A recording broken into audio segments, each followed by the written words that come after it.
수십 년 동안 과학자들은 한 가지에 동의했습니다.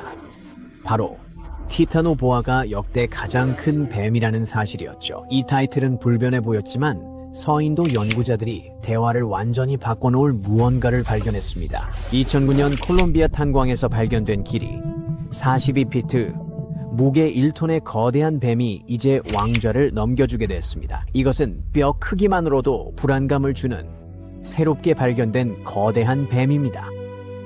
이 생물은 약 4,700만 년 전 고대 숲을 미끄러지듯 지나갔을 것입니다. 그 당시 지구는 매우 뜨거웠고 평균 기온이 화씨 82도에 달해 오늘날 우리가 경험하는 것보다 훨씬 온실에 가까운 환경이었습니다. 이제 여러분이 불편할 수도 있는 부분입니다. 이건 진화의 우연한 사고가 아니었습니다. 이 뱀은 마드소이이데라는 뱀과에 속한 거의 1억 년간 여러 대륙을 지배한 성공적이고 널리 퍼진 거대뱀 계통이었죠. 거대뱀은 사실 드물지 않았습니다. 우리가 그 사실을 아직 몰랐을 뿐입니다. 이 발견은 인도 서부 구자라트에서 발견된 27개의 척추뼈에서 시작됐습니다. 두개골도 완전한 골격도 없었으나 뼈는 있었습니다. 뼈를 읽는 법을 안다면 뼈는 많은 것을 말해줍니다. 그 척추뼈 중 하나는 폭 4.4인치, 길이 2.5인치에 달했죠. 솔직히 이건 정상적인 수치가 아닙니다. 몇몇 고대 파충류 전문가들이 계산해 본 결과 비율상 이 동물의 전체 몸 길이는 약 36에서 50피트 사이로 추정됩니다. 비교하자면 일반적인 스쿨버스 길이는 약 35피트입니다. 이 뱀은 성인 남성의 몸통보다도 넓고 오늘날 살아있는 어떤 동물보다도 훨씬 깁니다. 이 정도 크기의 생물이 정글을 조용히 움직이는 모습을 상상할 수 있나요? 이 뱀의 이름은 바수키 인디쿠스였습니다. 바수키는 힌두 신화 속 뱀의 왕으로 시바 신의 목에 감겨있는 존재입니다. 연구자들은 이름을 선택할 때 발견의 상징적 의미를 느꼈던 것으로 보이며 뼈가 발견된 암석도 단순한 석탄층이 아니라는 사실을 말해줍니다. 그곳은 마치 한 시대의 생태계가 시간 속에 얼어붙은 장면 같습니다. 바수키의 척추뼈 옆에서는 연구자들이 메기 거북, 심지어 원시 고래의 화석까지 발견했습니다. 이 뱀은 실제로 고립되어 살았던 것이 아니라 현대 기준으로도 거대한 생물들과 함께 살았습니다. 우리가 말하는 이 세계는 완전히 다른 규모로 이루어진 곳이었습니다. 바수키 인디쿠스가 티타노보아보다 더 컸다고 100% 확신할 수 있을까요? 솔직히 말해 우리는 아직 모릅니다. 그리고 그 불확실성 자체가 이번 발견을 더욱 의미 있게 만드는 부분입니다. 여기 간단한 배경 이야기가 있습니다. 2009년 티타노보아는 콜롬비아의 세레혼이라는 탄광에서 발견되었습니다. 그 당시 연구자들은 뱀을 찾고 있었던 것도 아니었습니다. 그들은 식물 화석을 발굴하던 중 접시만 한 크기의 척추뼈를 꺼내기 시작했습니다. 처음엔 다들 정체를 확신 못했습니다. 선사시대 악어뼈를 발견한 줄 알았죠. 하지만 곧 한 고생물학자가 실체를 알아차렸습니다. 현존하는 어떤 생물보다 큰 뼈를 가진 뱀이었습니다. 분석 결과 이 뱀은 최소 42에서 43피트 길이에 무게가 1톤이 넘는 것으로 확인되었습니다. 과학계에서는 논쟁이 이어졌지만 수년 후 결론이 내려졌습니다. 티타노보아는 역대 가장 큰 뱀으로 여겨졌고 15년간 그에 필적할 상대가 없었습니다. 그러다 바수키가 나타났습니다. 그럼 우린 지금 어디쯤 있을까요? 바수키의 척추뼈는 각각 측정하면 티타노보아보다 약간 더 작아 상황이 복잡해집니다. 하지만 뱀의 몸 비율은 다양할 수 있죠. 더 두껍고 튼튼한 동물은 길고 날씬한 동물보다 개별 척추뼈가 더 작을 수 있습니다. 일부 연구자들은 바수키가 바로 그런 체형이라 믿으며 이는 뼈가 전체 길이에 반영되는 방식에 영향을 줍니다. 최소 추정치는 약 36피트이며 최대 추정치는 약 50피트에 달합니다. 두 가지 추정치와 단 하나의 타이틀만이 남았기에 비교가 정말로 어려운 것입니다. 우리는 양쪽 모두에 대한 완전한 데이터가 없습니다. 티타노보아의 크기 추정치는 여러 개체에서 나온 28개의 척추뼈, 여러 마리의 평균에 기반합니다. 반면 바수키 인디쿠스는 한 마리에서 나온 것으로 추정되는 27개의 척추뼈가 있습니다. 우리는 서로 다른 방법론과 대륙, 그리고 시대를 마주하고 있습니다. 하지만 바수키 연구자들은 최대 추정치가 티타노보아와 겹치거나 이를 초과할 수 있다고 밝혔으며, 이는 동료 검토를 거친 진지한 과학적 주장입니다. 바수키가 이겼다기보다는 이제 승부가 끝난 게 아니라는 뜻이죠. 한 가지는 확실합니다. 바수키는 역대 가장 거대한 육상뱀이었습니다. 하지만 우리가 앞서 언급했던 그 과에 대해서는 어떨까요? 마드소이과는 백악기 후기에 처음 등장했기 때문에 비조류 공룡들이 아직 지구를 활보하던 시절에도 이미 존재하고 있었습니다. 공룡들을 멸종시킨 대규모 멸종 사건에서도 이들은 영향을 받지 않았습니다. 이들은 계속해서 생존했습니다. 이들의 계보는 거의 1억 년 가까이 이어졌고 결국 약 1만 1천 년 전에 끝난 후기 플라이스토세에 이르러서야 멸종했습니다. 이 시간의 흐름을 한번 생각해보세요. 이 뱀과는 공룡들보다 수천만 년이나 더 오래 살아남았습니다. 이들은 아프리카, 유럽, 인도, 남아메리카, 심지어 마다가스카르까지 퍼져나가며 여러 대륙에서 동시에 번성했습니다. 바사키 인디쿠스는 그 계보에서 마지막 거대종 중 하나였습니다. 과학자들은 이 계보가 원래 인도에서 진화하여 이후 남유라시아를 거쳐 아프리카로 확장되었다고 믿고 있습니다. 바사키는 그 원래의 가지, 즉 근원을 대표합니다. 이 가족이 왜 그토록 오랫동안 번성했는지 알려면 공룡이 사라진 직후의 세상을 알아야 합니다. 먹이 사슬 최정상이 거의 하룻밤 사이에 사라졌습니다. 거대 포식자들이 사라지자 파충류들이 그 빈자리를 차지했습니다. 이들은 적응력이 뛰어났고 따뜻한 기후는 변온동물이 최대 크기로 자랄 완벽한 조건을 제공했습니다. 세상은 기본적으로 이들이 성장할 공간을 마련해 주었고 수백만 년 동안 그들은 세상을 지배했습니다. 4,700만 년 전 구자라트는 습하고 울창한 열대 기후였으며 거대 변온동물이 15m까지 자라 번성하기 충분히 따뜻했습니다. 이런 거대 뱀은 먹잇감을 쫓지 않습니다. 그저 숲 바닥에 녹아들어 숨어 기다리다 무언가 충분히 가까이 오면 움직입니다. 일단 움직이면 도망칠 수 없습니다. 경고도 없고 소리나 진동도 없습니다. 단지 정글이 잠시 조용해졌다가 이미 늦어버리는 것뿐입니다. 상상하기 어렵지만 실제로 마두소이과의 마지막 구성원들은 수천 년 전에 멸종했으며 세계 일부 지역에서는 초기 인류와 잠시 겹쳤을 가능성도 있습니다. 사람들이 실제로 이 계통의 생물을 마주쳤을 수도 있습니다. 마지막으로 알려진 마드소이과는 호주에서 플라이스토세까지 살아남았습니다. 그 시기는 이미 현대 인류가 그 대륙에 존재하던 때였습니다. 이 과에 속하는 대형 압착사인 원암비와 같은 종은 실제로 초기 호주 원주민들과 함께 살았을 수도 있습니다. 일부 연구자들은 서로 접촉이 없던 세계 여러 문화 신화에 거대한 뱀이 등장한다는 사실을 지적합니다. 그 의미는 논란의 여지가 있지만 시기적으로 무시하기 힘듭니다. 이건 단순히 다른 대륙이나 세기에 관한 우연이 아니라 같은 뱀에 관한 이야기입니다. 이 점을 잠시 곱씹어 보세요. 이 종은 멸종했습니다. 메소이디드 계통은 멸종했지만 바수키 인디쿠스는 단순한 뱀 이상의 의미를 가집니다. 이것은 오히려 우리가 선사시대 생명체에 대해 얼마나 잘못된 그림을 그렸는지 보여주죠. 수년간 티타노보아가 한계라 생각했으나 이번 발견은 그 한계가 훨씬 더 높았음을 강하게 시사합니다. 이 거대한 뱀들은 단순한 예외가 아닌 수백만 년 동안 전 세계 풍경의 일부였습니다.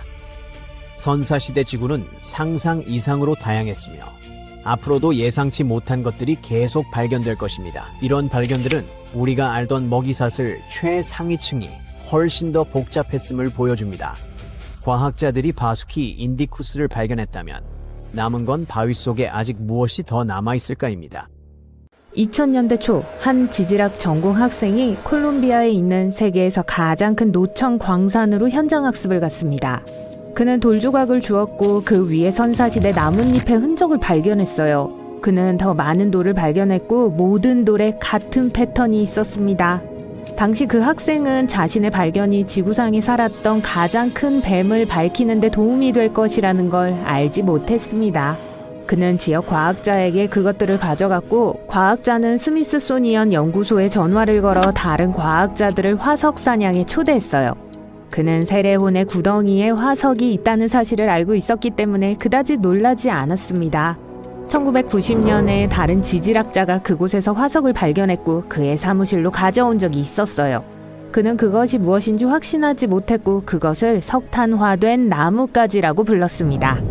몇 년 후 한 고생물학자가 이 나뭇가지의 사진을 보게 됐어요. 그는 그것이 나뭇가지가 아니라 동물의 화석화된 턱뼈라는 것을 알았어요. 그 과학자는 발견에 너무 흥분해서 콜롬비아까지 직접 날아갔어요. 그는 그 화석을 조사하고 싶었지만 아무도 유리 진열장의 열쇠를 가지고 있지 않았습니다. 과학자들은 기다릴 수 없어서 유리를 깨고 그것이 수백만 년 전에 살았던 동물의 화석이라는 것을 확인했어요. 지질학 학생의 발견 이후 그들은 그 지역에 더 많은 화석이 있다는 걸 정확히 알았습니다. 과학자들이 그것이 거대한 뱀의 일부라는 걸 알아내는 데는 2년이 걸렸는데 그 크기 때문에 이전에는 악어라고 생각했었어요. 약 30마리 거대한 뱀의 척추와 갈비뼈를 관찰함으로써 그 사실을 확인할 수 있었죠. 화석이 노천광산에 있었다면 쉽게 파괴될 것이라고 생각할지도 모릅니다. 하지만 사실 석탄이 화석을 보호하는 층의 역할을 했어요. 안타깝게도 과학자들은 티타노보아의 두개골을 찾을 수 없었습니다. 근육 덕분에 매우 강력한 턱과는 달리 뱀의 뼈는 매우 약해요. 그래서 보통 퇴적물이 그 위에 쌓이기도 전에 부서져 버립니다. 하지만 연구원들은 3개의 두개골 파편을 발견하는 데 성공했어요. 이 발견 덕분에 뱀의 머리를 실물 크기로 복제했고 이것은 뱀이 그 시대의 가장 큰 포식자 중 하나였다는 이론을 뒷받침했습니다. 겁먹기 시작했다고 해도 괜찮아요. 저도 그러니까요. 또한 그것이 현대의 보아와 아나콘다와 관련이 있다는 걸 증명했어요. 그래서 티타노보아라는 이름을 얻게 됐죠. 기본적으로 타이타닉 보아라는 뜻이에요. 이 거대한 뱀은 2009년에 공식적으로 묘사되었습니다. 티타노보아는 약 6천만 년 전에 번성했는데 티라노사우루스 렉스가 지구를 누비던 때에서 약 600만 년이 지난 후였습니다. 그 당시 티타노보아는 현재의 콜롬비아와 페루인 남아메리카의 기후를 즐겼어요.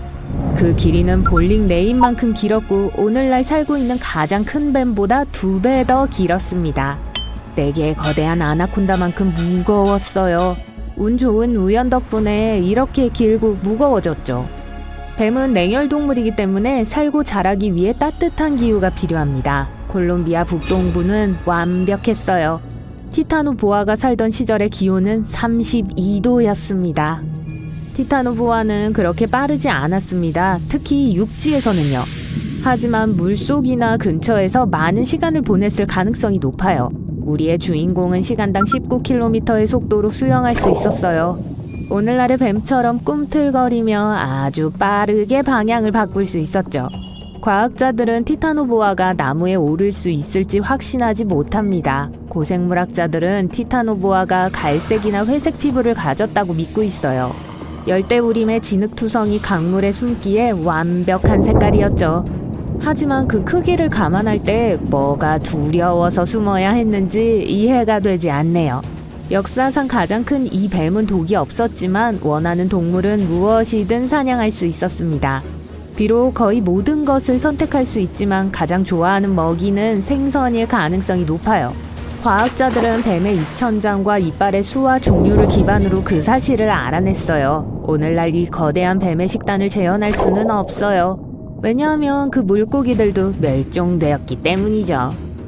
새로운 게 먹고 싶을 때 티타노보아는 다른 파충류들을 먹었습니다. 먹이에게 몰래 다가가서 한 번에 빠른 타격으로 상대를 쓰러뜨렸어요.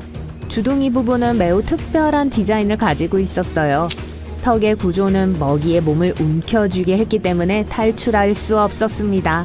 티타노보아는 또한 얇고 뾰족한 이빨을 가지고 있었어요. 낚싯바늘처럼 뱀의 턱에서 안쪽으로 굽어 있었어요. 이 작은 특징은 티타노보아가 먹이를 붙잡고 도망치거나 헤엄쳐 달아날 가능성을 막는 데 도움을 주었습니다. 큰 거북이나 악어도 쉽게 삼킬 수 있었을 거예요. 이 모든 게 무시무시하게 들리지만 티타노보아는 오래전에 멸종했기 때문에 걱정할 필요가 없겠죠. 엄밀히 말하면 지구의 온도가 올라가면서 뱀도 덩치가 커질 가능성이 있어요. 무엇보다도 따뜻한 것을 좋아하기 때문에 편안함을 느낄 거예요. 물론 완전히 다른 뱀이겠지만 티타노보아와 비슷한 것을 보게 되는 것은 불가능하지 않습니다. 하지만 다른 행성으로 이사가는 것을 고려하기 전에 거대한 뱀은 거대한 먹이가 필요하다는 걸 기억하세요. 그런 큰 뱀은 큰 먹이를 둘둘 감싸서 삼키는 것을 선호합니다. 대부분의 사람은 너무 작을 거예요. 그래서 굶어 죽을 지경이 아닌 이상 너무 작은 먹이를 공격하는데 에너지를 낭비하진 않을 거예요. 게다가 다른 뱀들처럼 티타노보아는 날카롭고 섬세한 후각을 가지고 있었고 특별한 조건이 필요했고 진동에 민감했습니다. 너무 냄새나고 너무 시끄럽고 너무 춥고 너무 건조하고 너무 젖어 있다면 절대적으로 필요한 경우가 아닌 한 이런 장소 근처에는 가지 않을 거예요. 그래서 여러분이 대도시에 산다면 티타노보아와 같은 거대한 뱀을 만날 확률은 거의 0%입니다. 시골 지역은 다르지만 이 거대한 뱀이 살만한 유일한 장소는 적도 근처일 거예요. 이미 전 세계의 가장 따뜻한 지역에는 상당히 거대한 뱀들이 살고 있어요. 자수정 비단뱀 또는 스크럽 비단뱀은 온화한 거인입니다. 파푸아뉴기니나 호주에서 가장 큰 뱀이에요. 8.5m의 거대한 크기까지 자랄 수 있고 35kg까지 무게가 나갈 수 있어요. 달마시안만큼 무거워요. 스크럽 비단뱀은 호기심이 많고 때때로 호주 사람들의 집 안으로 들어가기도 하지만 대부분 인간에게 무해합니다. 가장 좋아하는 먹이는 설치류, 박쥐, 그리고 물을 얻기 위해 개울로 오는 새들이에요. 먹이가 올 때까지 비단뱀은 조용히 누워 기다립니다. 입안에 열 감지기를 가지고 있어요. 저녁 식사로 먹을 수 있는 온열 동물을 더 잘 볼 수 있도록 도와주죠. 아프리카 바위 비단뱀은 11종만이 살아있는 비단뱀 종류 중 하나입니다. 현재 지구상에서 두 번째로 큰 뱀이에요. 이 거대한 갈색뱀은 길이가 최대 6m에 달하고 무게가 자이언트 판다의 절반 정도입니다. 영양을 잡아 통째로 먹을 수 있을 정도의 사냥꾼이에요. 심지어 냉혈한 악어도 이 야수를 무서워합니다. 왜냐하면 악어도 쉽게 먹을 수 있기 때문이죠. 1958년 한 동물학자가 아프리카 비단뱀의 뱃속에서 1.2m 길이의 어린 나일악어를 발견했어요. 과학자에 따르면 그 비단뱀이 말했다고 합니다. 솔직히 말해서 삼키기가 그렇게 쉽지는 않았어요. 라고요. 물론 사실이 아닙니다. 비단뱀은 말 못해요. 그물코 비단뱀은 세계에서 현존하는 뱀 중 가장 긴 뱀이라는 기록을 가지고 있습니다.